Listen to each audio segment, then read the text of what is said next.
warahmatullahi wabarakatuh. Selamat pagi teman-teman.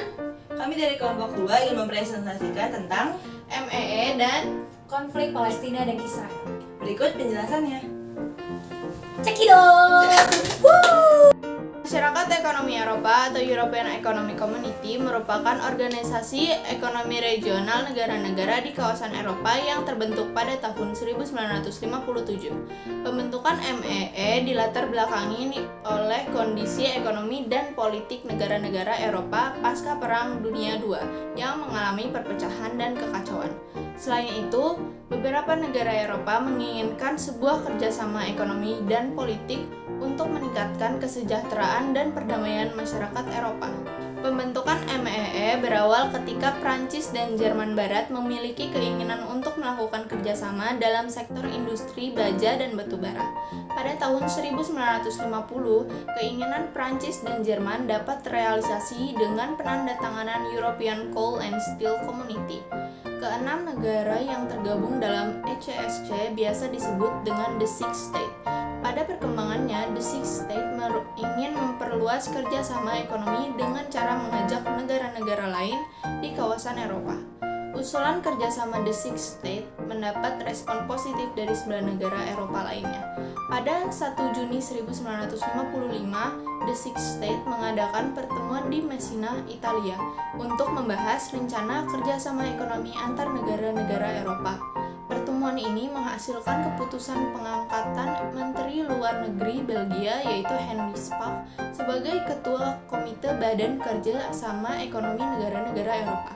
Henry Spaak mengusulkan untuk membentuk Masyarakat Ekonomi Eropa sebagai wadah kerjasama ekonomi negara-negara Eropa.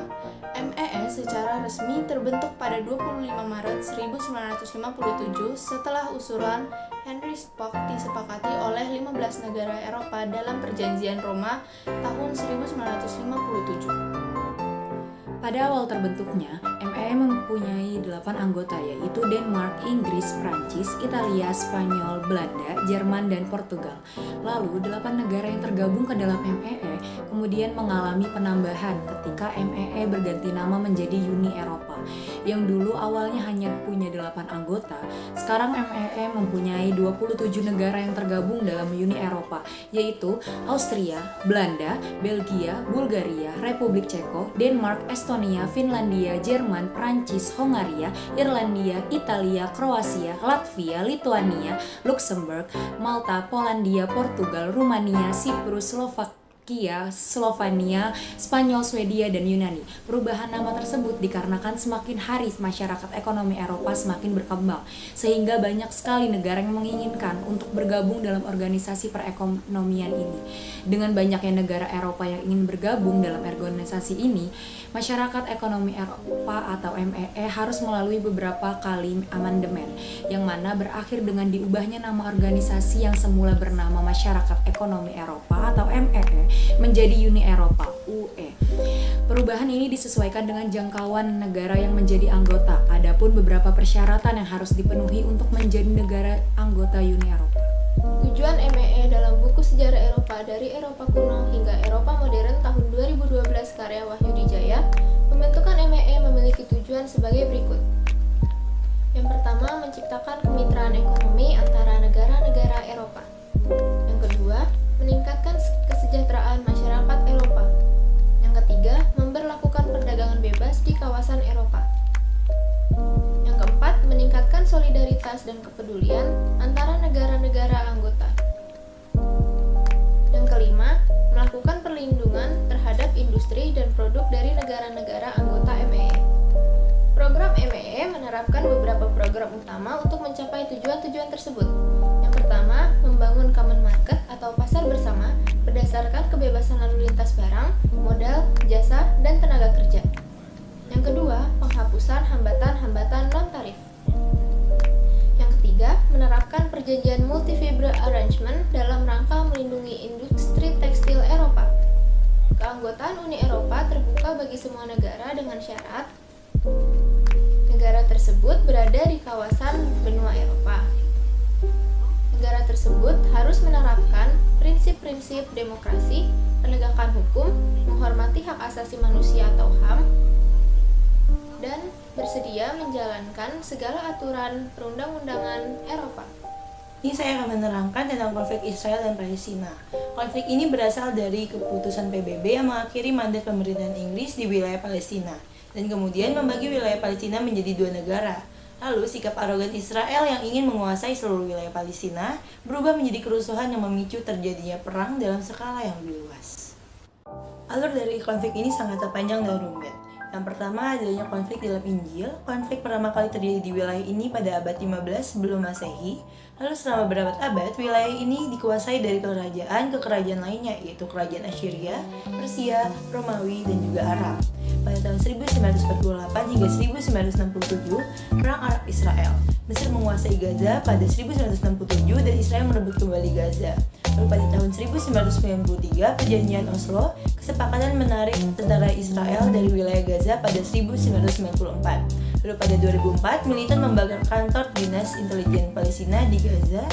Setelah itu 2005, pemindahan pemukiman Yahudi dari Gaza oleh pemerintahan Israel.